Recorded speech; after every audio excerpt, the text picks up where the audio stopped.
Wears آج کی video میں ہم ڈسکس کریں گے ایک امریکن آتھر ولیم فاکنر کا بہت ہی famous novel the sound and the fury.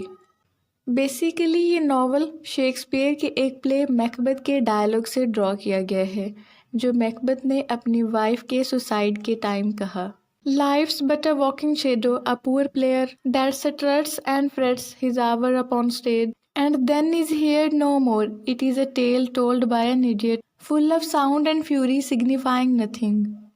William Faulkner کی یہ پلے لکھنے کی سٹرونگ ریزن سول وار کے بعد امریکہ کے ڈیپ ساؤتھ میں ڈکلائن کو ہائی لائٹ کرنا تھا۔ فاکنر چونکہ 1897 میں مسیسپی میں پیدا ہوئے اور ایک پرومیننٹ ایرسٹوکریٹی خاندان کا حصہ تھے۔ فاکنر کے بہت سارے انسسٹرز سول وار اور ریکنسٹرکشن میں انوالو رہے۔ ریکنسٹرکشن 1865 سے 1877 تک رہی، جس میں سول وار کے بعد سوسائٹی کو سوشلی، پولیٹیکلی اور اکنامیکلی ریکنسٹرکٹ کرنا تھا۔ فاکنر بھی ساؤتھ کے ڈکلائن میں بہت دلچسپی رکھتے تھے، جس کو انہوں نے اپنے بہت سارے ورکس میں ظاہر کیا کہ کس طرح ڈیپ ساؤتھ کے ایرسٹوکریٹس کو اپنی دولت کے کھو جانے اور تباہ ہونے کے بعد ماڈرن ورلڈ کی ریئلٹی اور مشکلات کا سامنا کرنا پڑا۔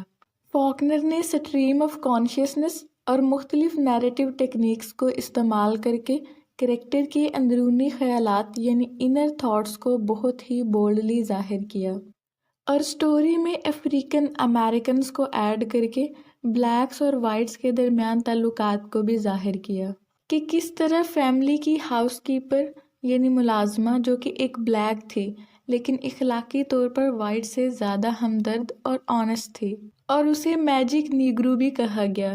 ناول کا چوتھا یعنی آخری حصہ اسی چیز کو بیان کرتا ہے۔ دی ساؤنڈ اینڈ دی فیوری 1928 سے 1929 تک کی ڈیوریشن میں لکھا گیا اور 1929 میں پبلش ہوا۔ لٹریری پیریڈ تھا ماڈرنزم اور اس کی سیٹنگ رکھی گئی Mississippi and Cambridge Massachusetts. Basically اس ناول کو 4 حصوں میں تقسیم کیا گیا ہے۔ پہلا حصہ جو 7 اپریل 1928 سے شروع ہوتا ہے، اس کو ایک بینجی نام کا کریکٹر بیان کرتا ہے۔ دوسرا حصہ جو 2 جون 1910 سے سٹارٹ ہوتا ہے اور اس کو کوینٹین نام کا کریکٹر نریٹ کرتا ہے۔ پھر تیسرا حصہ جو 6 اپریل 1928 سے شروع ہوتا ہے، اس کو جیسن نام کا کریکٹر بیان کرتا ہے، اور آخری اور چوتھا حصہ جو 8 اپریل 1928 سے شروع ہوتا ہے، یہ تھرڈ پرسن اومنیسینٹ ہے، یعنی اس کو فاکنر خود بیان کرتا ہے۔ اس ناول میں ولیم فاکنر ایک ایرسٹوکریٹک فیملی یعنی دی کامپسن فیملی کی شکست کو بیان کرتا ہے۔ اس فیملی میں کئی قابل ذکر شخصیات پیدا ہوئیں، لیکن اب یہ فیملی اپنی تمام اعلیٰ روایات اور جاہ و جلال سے محروم ہو چکی ہے۔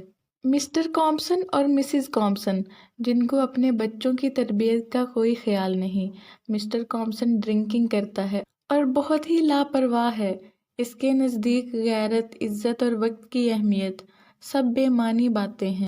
مسز کامپسن کا بھی یہی حال ہے، وہ اپنی دنیا میں مگن رہتی ہے، اسے بچوں کی کوئی فکر نہیں، اور گھر کا سارا انتظام اس کی ملازمہ ڈلسی چلاتی ہے۔ ڈلسی ایک بلیک وومن ہے جو بہت ہی ایمانداری سے اپنی ڈیوٹی سر انجام دیتی ہے۔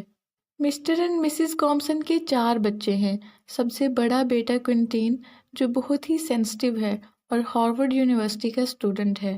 مسٹر کامپسن نے اپنی جائیداد کا بڑا حصہ بیچ کر اس کا ایڈمیشن ہارورڈ یونیورسٹی میں کروایا۔ دوسرے نمبر پر اس کی بہن کیڈی ہے جو بہت ہی ضدی لڑکی ہے۔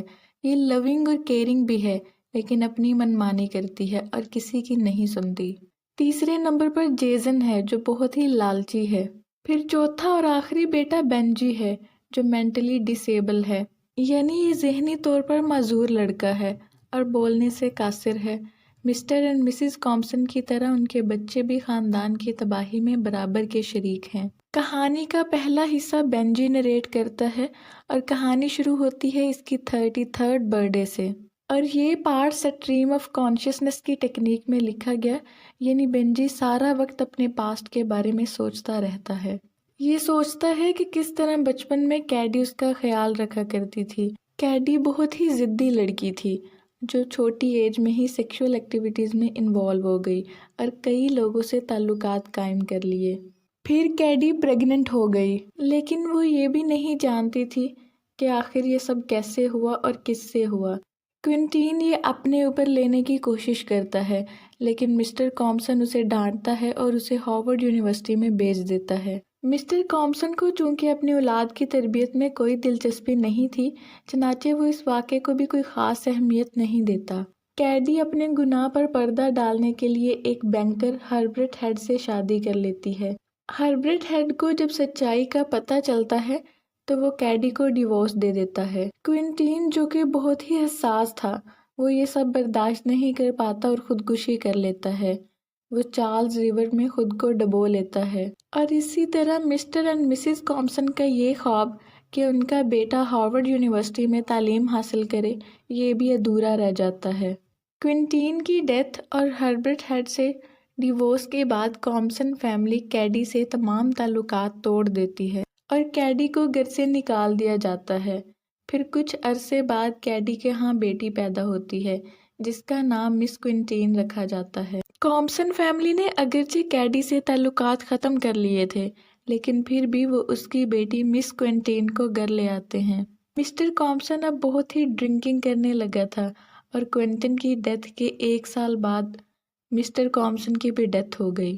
اب گھر کی تمام ذمہ داریاں دوسرے بیٹے مسٹر جیسن کے کندھوں پر آ گئیں۔ کیڈی کی بیٹی اگرچہ کامپسن فیملی کے پاس تھی، لیکن پھر بھی وہ اپنی بیٹی کی دیکھ بھال کے لیے کچھ پیسے چیک کی صورت میں اپنی ماں کو بھیجتی رہتی تھی، لیکن مسز کامپسن ان چیکس کو جلا دیتی تھی، جبکہ حقیقت یہ تھی کہ مسٹر جیسن نقلی چیک اپنی ماں کو دیتا تھا اور اصلی رقم وہ اپنے اکاؤنٹ میں جمع کروا لیتا تھا۔ اس طرح وہ سب کو دھوکہ دے رہا تھا۔ کیڈی کی بیٹی مس کوئنٹن بڑے ہو کر اپنے ماں سے بھی زیادہ بدتر ثابت ہوئی۔ مس کوئنٹن بھی سیکشول ایکٹیویٹیز میں انوالو ہو جاتی ہے اور ایک دن گھر سے بھاگ جاتی ہے، لیکن جاتے ہوئے وہ جیسن کے کمرے سے بہت بڑی رقم چوری کر کے لے جاتی ہے۔ اور کامپسن فیملی کا سب سے چھوٹا بیٹا بینجی، جو کہ ذہنی طور پر معذور تھا، اس کی دیکھ بھال خاندان کی ملازمہ ڈلسی ہی کیا کرتی تھی۔